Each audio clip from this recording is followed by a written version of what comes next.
ఆ విషయాన్ని బంగ్లాదేశ్ అర్థం చేసుకోవాలి. సేమ్ అదే పాలస్తీనాలో కూడా గజాలో దాడులు జరిగితే 100 మంది పిల్లలు చనిపోయారనేటువంటి మాట చెప్తున్నారు. కానీ పిల్లల కింద ఉన్నటువంటి అంతకుముందు హాస్పిటల్కి సంబంధించినటువంటి దాంట్లో కూడా హాస్పిటల్ మీద దాడి జరిపారని ఇండియన్ మీడియా కూడా కనీసం దాని వెనక దాని కింద ఉగ్రవాద స్థావరాలు ఉన్నటువంటి మాట చెప్పట్లేదు. అసలు హమాసు గత కొన్ని దశాబ్దాలుగా ఒక సొరంగం నెట్వర్క్ క్రియేట్ చేసుకుంది గాజా స్ట్రిప్ కింద అనేది అందరికీ తెలిసిన అంశం, ప్రతి ఒక్కళ్ళకి తెలుసు.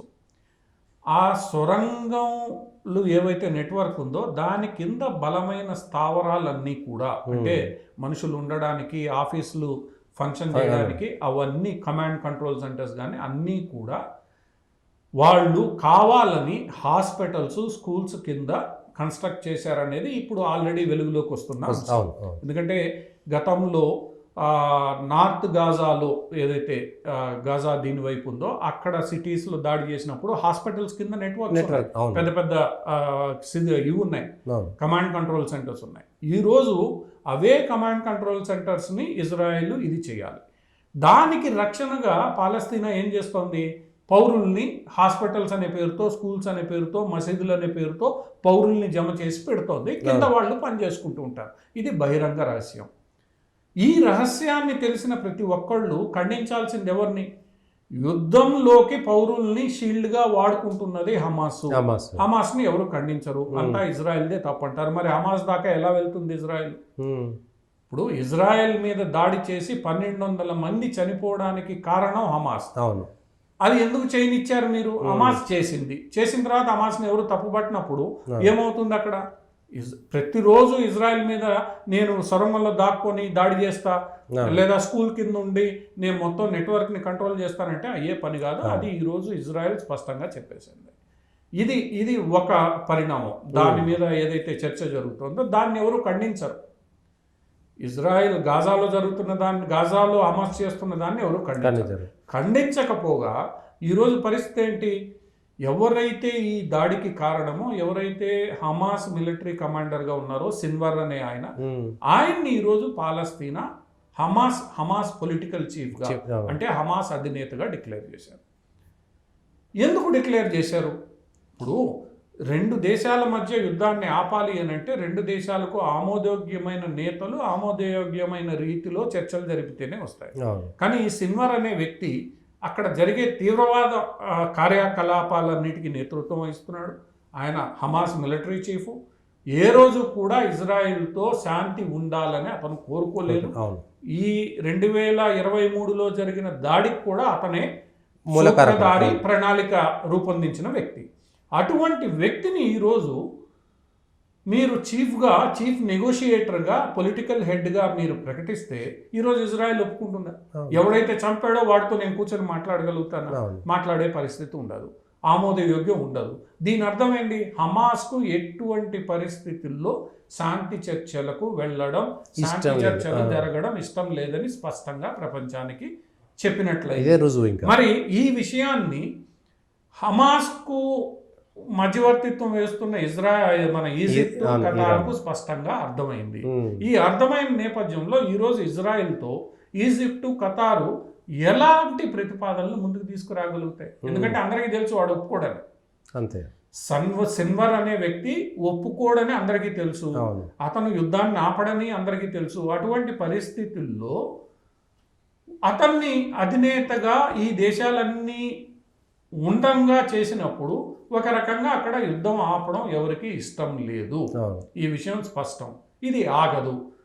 ఇటువంటి పరిస్థితుల్లో ఇప్పుడు గల్ఫ్ దేశాల ముందున్న ఒక అతిపెద్ద సవాల్ ఏంటంటే ఆ దేశాలు ఏవి కూడా పెద్ద స్థాయిలో యుద్ధాన్ని కోరుకోవడం లేదు. అందుచేత ఈ గల్ఫ్ దేశాలన్నీ ఇప్పుడు ఏం చేస్తున్నాయి? ఇరాన్ను యుద్ధానికి పోకుండా, అటు లెబనాన్ని యుద్ధానికి పోకుండా, ఎవరైతే హిజ్బుల్లా, హమాస్ ఉన్నాయో వాళ్ళు ఇజ్రాయెల్తో ఎప్పుడు కొట్టుకుంటూనే ఉంటారు. మీరు కొట్టుకోండి, ఎవరు జోక్యం చేసుకో, ఎవరు గెలిస్తే వాళ్ళు అంతే అన్న రీతిలో వ్యవహరించాలన్న నిర్ణయాన్ని తీసుకున్నాయి.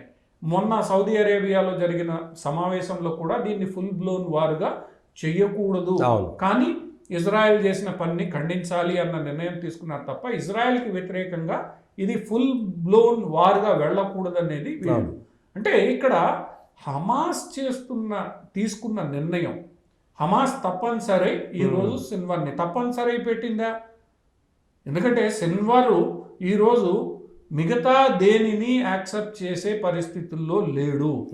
సో ఇప్పుడు మొత్తం బాధ్యత మిగతా వాళ్ళ మాట వినని వ్యక్తిని అతని మీదే బాధ్యత పెట్టారు. ఈరోజు నువ్వు వినాలి, నువ్వు వినకపోతే ఏం జరుగుతుందో అందరికీ తెలుసు. ఎందుకంటే అందరి మాట అతను వినడని తెలుసు. ఇప్పుడు అతను చర్చలకి రావాలి అని అంటే గాజాను వదిలి బయటికి రావాలి. గాజాను వదిలి ఆయన బయటికి రావాలి. బయటకు వచ్చే పరిస్థితి లేదు. ఎందుకంటే ప్రపంచవ్యాప్తంగా చాలా దేశాలు అతన్ని గ్లోబల్ టెర్రరిస్ట్గా డిక్లేర్ చేశాయి. అమెరికా కూడా చాలా అసంతృప్తి వ్యక్తం చేసింది. సో ఇక్కడ ఏంటంటే ఒక నెట్వర్క్ ఏదైతే ఇరాన్, దాన్ని ఏమంటున్నారంటే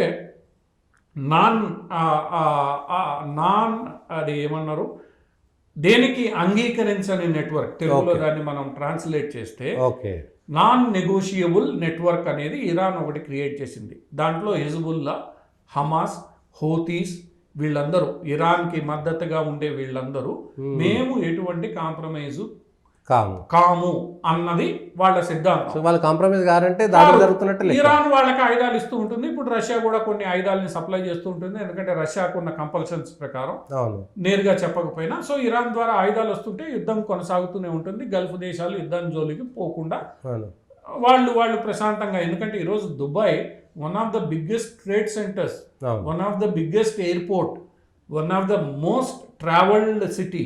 సో అటువంటి స్థితిని ఈరోజు ఒక వార్ బ్లోన్ అయితే ఏమవుతుంది ఆ సిటీ పరిస్థితి? మూసుకోవాల్సిందే.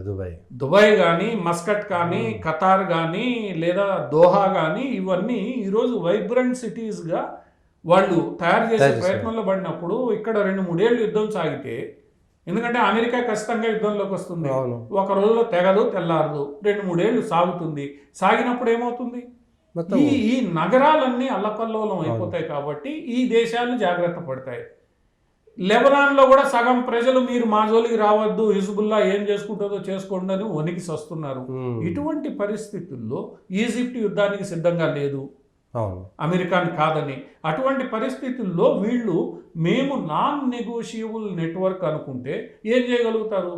ప్రత్యక్ష యుద్ధం చేస్తారా, లేదా ప్రత్యక్ష యుద్ధం అని బెదిరిస్తూ కాలం గడుపుతారా, లేదా పరోక్షంగా హమాస్కి, హిజ్బుల్లాకి మద్దతు ఇచ్చి ఇజ్రాయెల్ మీద రోజు దాడులు చేస్తారు. దానికి ఇజ్రాయెల్ ఎప్పుడూ సిద్ధమే. ఎందుకంటే ఇజ్రాయెల్ ఏర్పడినప్పటి నుంచి దీనికి సిద్ధంగానే ఉంది, నడుస్తూనే ఉంటుంది అది. సో దీనివల్ల కలిగే లాభం ఎవరికి? హమాస్కి ఏమైనా లాభం కలుగుతుంది? ఈరోజు 300 మంది ఇజ్రాయెల్ స్కూల్ మీద, మళ్ళీ రేపు ఇంకో స్కూల్ మీద వేస్తుంది. మీరన్నా తగ్గండి, అప్పటిదాకా నేను తగ్గను అన్నది ఇజ్రాయెల్ మీద ఏడ్స్ వచ్చేటోళ్ళు ఒక్కరు కూడా హమాస్ నుంచి కాల్పులాపాలని ఒక్కరు మాట్లాడట్లేదు. అది స్వాతంత్ర పోరాటం, ఇజ్రాయెల్ది స్వాతంత్ర పోరాటమే కదా.